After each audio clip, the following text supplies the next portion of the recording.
Madame, Monsieur, merci d'être toujours au rendez-vous de l'information. Diocèse de Daloa, la communauté paroissiale de Saint-Jacques de Saïwa a célébré 65 ans d'existence le samedi 11 mai dernier, occasion à laquelle la messe a été présidée par l'évêque, son Excellence Monseigneur Marcelin Yao Kwadio. Les impressions de quelques religieux et laïcs dans cette édition. Et puis diocèse de Katiola, la communauté chrétienne de la chapelle Saint-Luc de Pogo a reçu la visite de l'évêque, son Excellence Monseigneur Honoré Begré Dakpa, le samedi 11 mai dernier, un moment fort qui s'inscrivait dans un contexte pastoral. La paroisse à Saint-Jacques de Saïwa, appartenant au diocèse de Daloa, a 65 ans d'existence.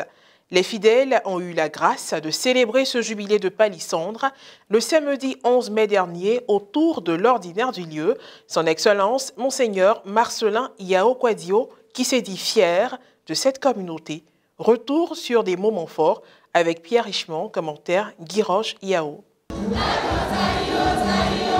La paroisse Saint-Jacques de Saïwa, dans le diocèse de Daloa, a célébré ses 65 ans d'existence le samedi 11 mai dernier. À cette date mémorable, plusieurs activités ont été menées. Nous avons ouvert l'année pastorale 2023-2024 avec ce thème, la célébration du jubilé de palissandre comme jalon pour la vie éternelle. Le Père Sylvain Kipsi nous a entretenus pendant 3 jours sur ce thème. Du 17 au 18 février 2024, nous avons reçu un autre enseignement sur les indulgences, accompagné de réconciliation, de confession. Le révérend Père Abissakwakou Cyril, recteur du grand séminaire de philosophie à Daloa, nous a aidés à réfléchir et à méditer sur ce thème. Saint-Jacques de Saïwa, 65 ans après, quel bilan, quelle perspective pour l'avenir. Le Père Sylvain est venu clore cette série des enseignements. Une prière a été composée pour être récitée et méditée après chaque messe. Un tel jubilé nécessite une action de grâce et c'est cet exercice que la communauté paroissiale a fait au cours de la messe présidée par l'évêque du diocèse, son Excellence, Monseigneur Marcelin Yao Kwadio. Hommage à nos pionniers, les premiers missionnaires, singulièrement le Père Charles Vandael qui a fondé cette paroisse en octobre 1958. Je suis fier des paroissiens de Saint-Jacques de Saïwa. Oui, ils font la fierté de l'Église, ils font la fierté de notre diocèse. Je les encourage, je les exhorte à continuer à aller le plus loin possible. L'histoire de la paroisse de Saïwa est liée à une personne. Et cette personne, c'est le révérend Père Charles Vandaer de Vénérée Mémoire. Les graines d'évangile qu'il a portées en terre, bénies par notre Seigneur Jésus-Christ, ont porté véritablement ses fruits à partir de 1994. Quand nous avons la joie ici, avec l'ordination du premier prêtre en la personne du révérend Père Hubert Nyako, les gars Gogui Antoine et le Père Nana Michel et moi et bien d'autres, Guigui Bailly, les religieuses également. Alors, samedi se fait, pour vous dire la mer, de ça, il y a Sida Rundu et Suno Kasanga, où il y a un son de la mer. Et vraiment, nous rendons grâce à Dieu pour ce jour que Dieu nous a donné pour faire le jubilé des 65 ans de notre paroisse. C'est une grande joie et nous sommes très heureux. Nous sommes venus pour la fête. Nous sommes tout heureux pour les 65 ans de développement. Vraiment, nous sommes heureux que la foi puisse grandir en nous. Moi, c'est Yagora. Ici, à Saïwa, je suis content. Jubilé là. J'aimerais bien que ça continue. Pour que Dieu nous donne la chance, pour qu'à chaque année, là, après, je crois, un temps, ça soit continuel. André Essoudi Tiendankon. Saïwa, son nom. Les 65 ans de la paroisse Saint-Jacques de Saïwa a été vécu par la communauté baoulé. Et nous sommes très heureux. Ce n'est pas donné à tout le monde de vivre 50 ans d'abord. Et puis après 65 ans, c'est une grâce du Seigneur. Toujours au chapitre de la religion, dans le cadre de ses visites pastorales canoniques, son Excellence Monseigneur Honoré Begré Dakpa, évêque du diocèse de Katiola, s'est rendu à la chapelle Saint-Luc de Pogo, rattachée à la paroisse Saint-Paul de Niélé.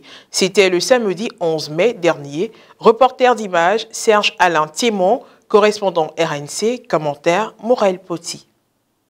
Située au nord de la Côte d'Ivoire, Pogor est une localité qui fait frontière avec le Mali et est habitée par une communauté entièrement composée d'allogènes.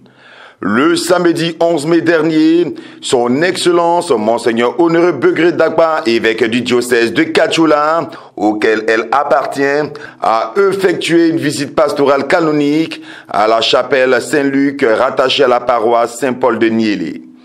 À cette occasion, le prélat s'est entretenu avec les fidèles présents pour s'imprégner des réalités pastorales.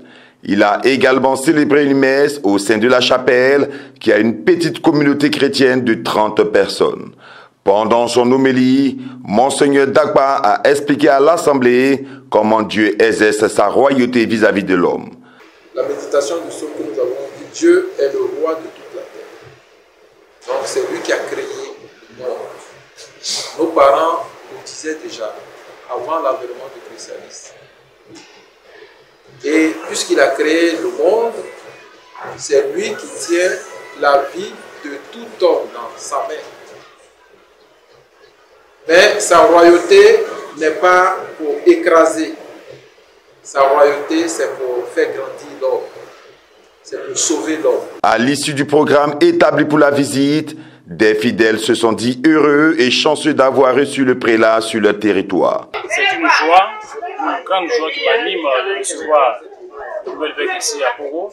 Et je souhaiterais que ces rencontres soient encore périodiques pour que nous puissions faire de grandes connaissances afin que sa mission pastorale puisse prospérer avec ces enfants que nous sommes. Vraiment, c'est une joie immense qui nous anime de recevoir Monseigneur.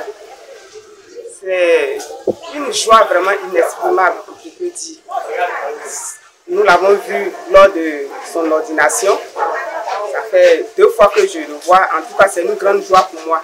L'arrivée de l'évêque nous anime la joie dans nos cœurs. En tout cas, on ne savait pas, mais ce que Dieu dit, 2 ou 3 se réunissent, il est au milieu. Aujourd'hui, il est au milieu de nous. Donc, ça nous fait plaisir. La joie nous anime tout le monde. Et puis, pour terminer, direction le diocèse de Bondoukou, malheureusement, avec une note triste. La dépouille de Jean-Baptiste Kouakou Adaye a été portée en terre le vendredi 5 avril dernier.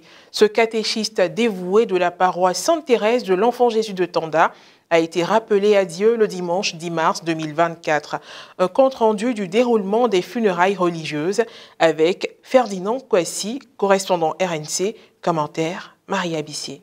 Diocèse de Bondoukou, la communauté paroissiale de Sainte Thérèse de l'Enfant Jésus de Tanda a pleuré l'un de ses catéchistes, Jean-Baptiste Adaye, rappelé à Dieu le dimanche 10 mars dernier. Ses obsèques ont été célébrées en présence de plusieurs prêtres et laïcs du diocèse.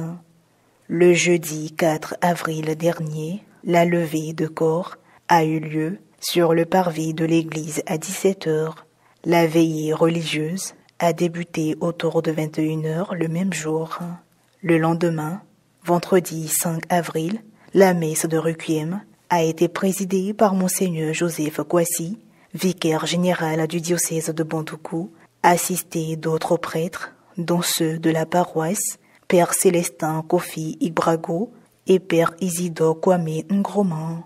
L'homélie a été faite par le Père Jean-Paul Apo, qui est revenu sur des temps forts vécus avec Jean-Baptiste avant qu'il ne passe de vie à trépas. Le rite du dernier adieu a été conduit par le Père François Apo. C'est aux yeux de toute la famille religieuse que les cantiques ont été entonnés pour rendre un hommage au regretté disparu. Jean-Baptiste Adaye, surnommé Adaye Nonce, fut un catéchiste chevronné en langue koulango. Il ne se contentait pas d'enseigner seulement la parole de Dieu, mais il essayait comme il pouvait de traduire cette parole dans sa vie, ce qui lui valait des critiques et moqueries. Pour entretenir la foi des catéchumènes, des agents pastoraux et des chrétiens qui désiraient être sur le chemin spirituel, il a créé sur ses propres terres le centre vital de retraite, de formation et de diverses rencontres. Il fut par ailleurs un grand compositeur arrangeur des chants liturgiques en Koulango et maître de chœur. Que son âme repose en paix. C'est tout pour cette édition d'information. Merci de l'avoir suivi, que je veille sur nous. À très bientôt.